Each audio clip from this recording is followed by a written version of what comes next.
Michael Bernoff, thank you very much for taking the time to have this conversation. I think how you set up frame of reference for thinking and action is one of the most important ingredients for somebody to figure out that what we call the paycheck solution, how to become self-reliant for their income. So thanks for making the time. I appreciate it, Patrick. I'm thrilled to be here in any way I can help. That's what we do.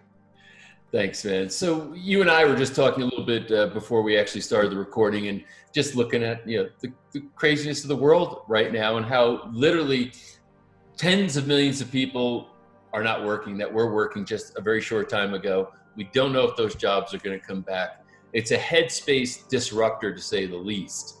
So tell me how you see it, what you think the psychology is of the masses, if you will, right now, and what has to change so people can put themselves in the position to be able to become self-reliant as far as their income? Well, I would definitely say that it's important to look at the masses, but it's more important to look in the mirror and say the fact that you're watching this right now, not just you, Patrick, but the person watching this right now, you, and having the courage to watch this definitely says a lot about who you are as a person, that you're somebody that cares enough that you want to change your circumstance, change your situation. Because I'm going to tell you what the masses are doing. They're not watching this. And they're looking for a handout. They're looking for somebody to answer why. They're looking for the explanation. And this hasn't changed. I mean, this is something socially that's been going on for a long period of time. Human beings are looking for someone to blame, something to blame. And then there's a select few people, this is who you and I typically attract, like yourself watching this right now, that are saying to yourself, I got it. This may suck. This may not be good. I'm not happy, but I'm open to doing something about it. And I'll steal something from Freakonomics. I don't think I ever read the book, but I'll steal something from it. It said, does a parent that reads 10 books on being a better parent become a better parent? And they said, absolutely. And it's not that they read the books, it's the fact that they were considering reading them that makes them a better parent. So just first and foremost, I want to tell you, I don't know what the masses are doing, but I definitely know what a select few people, the millions that are going to watch this, what they're going to do to impact their life. What's the first thing somebody could do when they know they're going to make a seismic change in their career or the way that they derive income? Saying, okay, I'm feeling insecure and destabilized right now. I don't have a lot of confidence necessarily because I'm going to do something that I've never done before. Or maybe it was, some people maybe had like a side hustle. They're making a little money on the side, so they kind of know what that is. But now they're like saying, I got to actually go basically all in on this, and my family's depending on me. So what advice do you have for them? Well, it's good you got your family depending on you. That's a big thing. You got leverage, you got motivation. I feel more for the person that doesn't have a care in the world. They don't have a dog, they don't have a cat, they don't have a reason, they have a trust fund. Like, that person's not going to be motivated. So number one is you got to look in the mirror. I know that we feel stress from time to time, but you got to realize that stress is an internal motivator. I know that your background as a chiropractor knows that it's stress and how we hold stress in the body and what we do with it, whether it drives us to be the person that we know that we're capable of being. So I'm going to tell you that if you have a stress, congratulations, you got to build a motivator. I hate to say that, but it's the truth. Like, you have a reason. Like, I got 2 kids, a wife, a house, a mortgage, a business.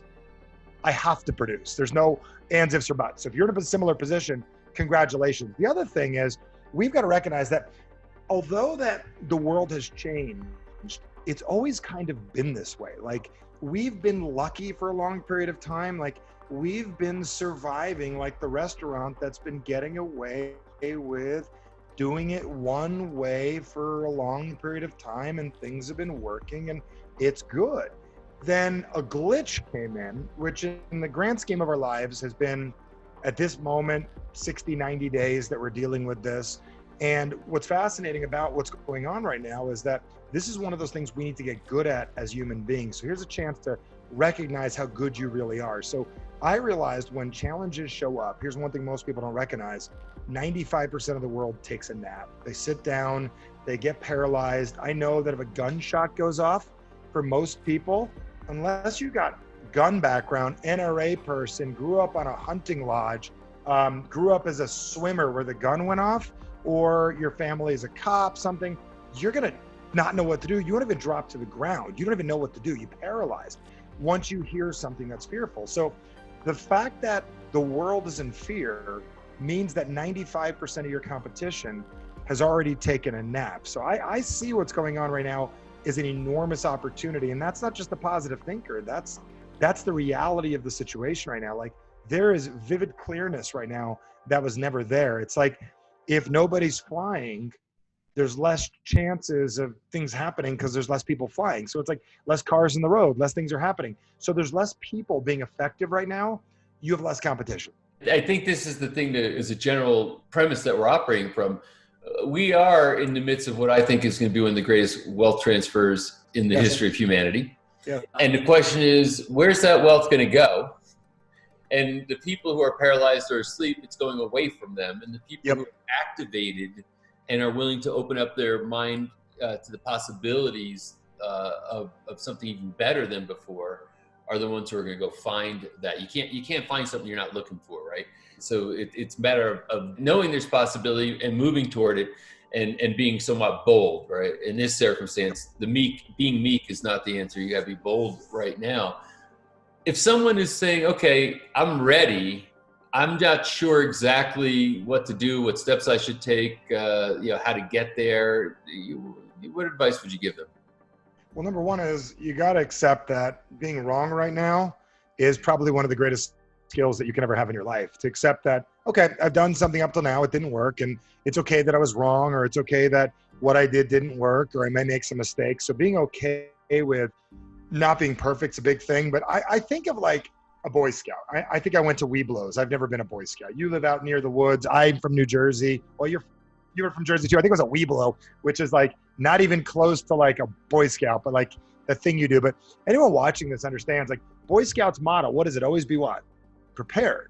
So I will tell you who's absolutely not freaking out right now. Legitimate salespeople. And I don't mean a guy or girl that can sell. I mean a legitimate person that understands human communication, that knows they can sell an idea. So if you were a plumber and you were in Vegas and you got laid off because Vegas, the new casino is getting built, you don't know what to do. If you can sell yourself, you could pick up the phone, you can call people and say, hey, anybody need any plumbing work? Because people are home, they need some plumbing work done.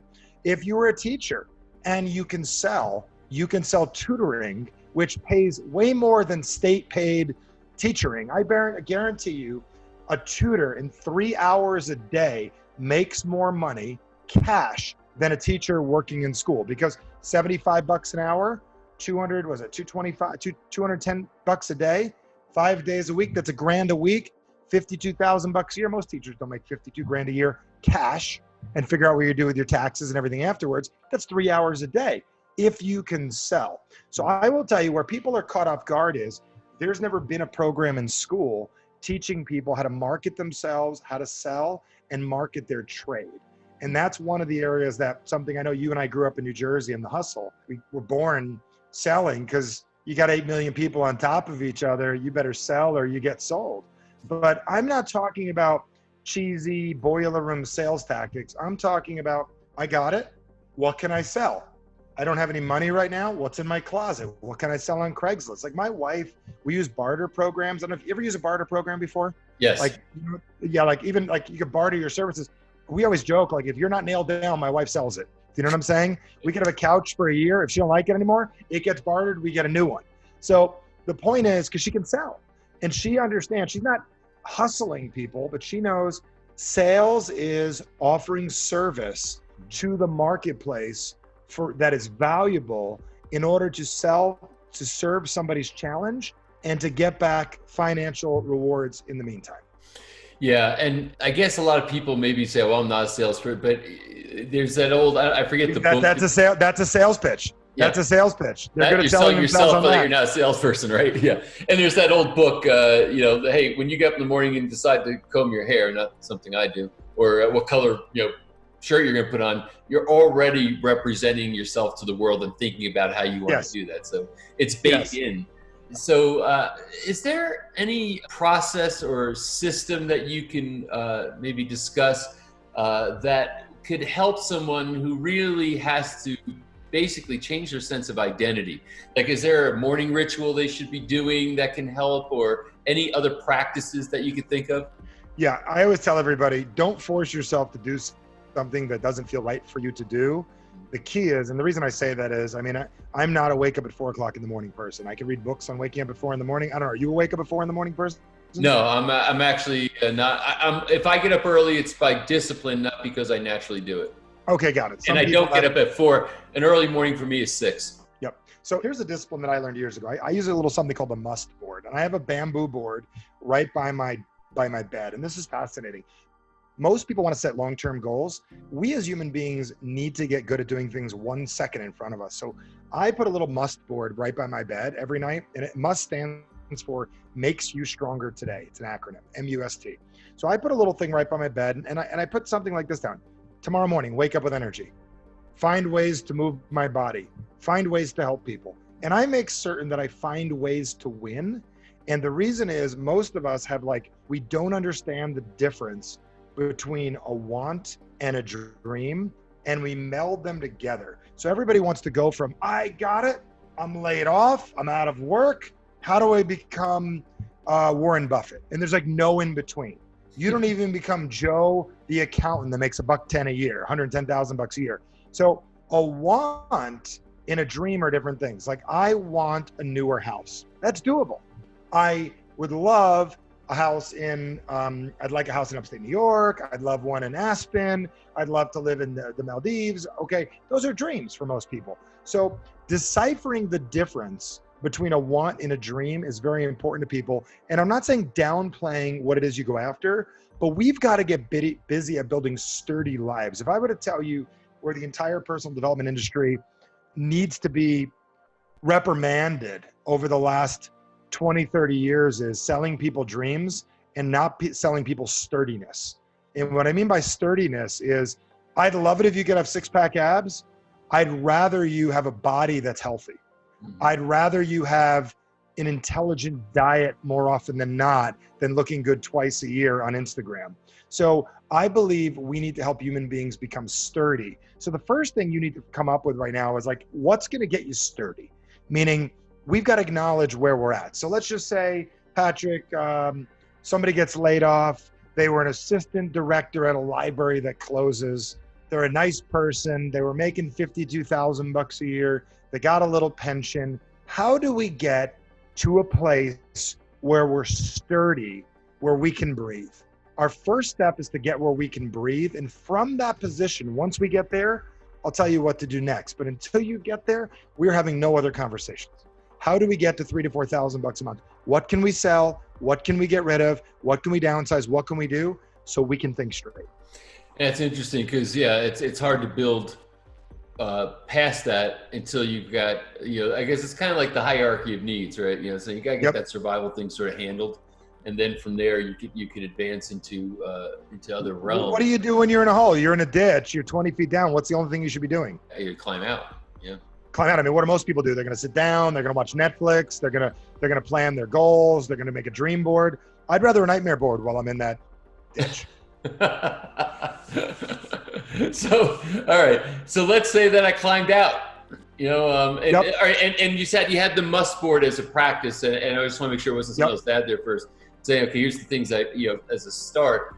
Are there other things in addition to that you recommend as far as practices, or do you think I would keep it really simple. I like to keep points in my life. I like to say that average people do 3, above average people do 4, meaning what 3 things can you do in a day that if you did them would make a difference? Drinking a certain amount of intelligent water in a day, moving your body a little bit each day. I didn't say workout, I said moving your body, reading a little bit each day.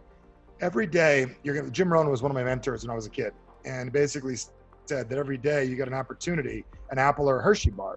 So I like to say an average person could drink a little water, they can move your body. An average person has the ability to have a good conversation with somebody they care about. An above average person does a little bit more than that.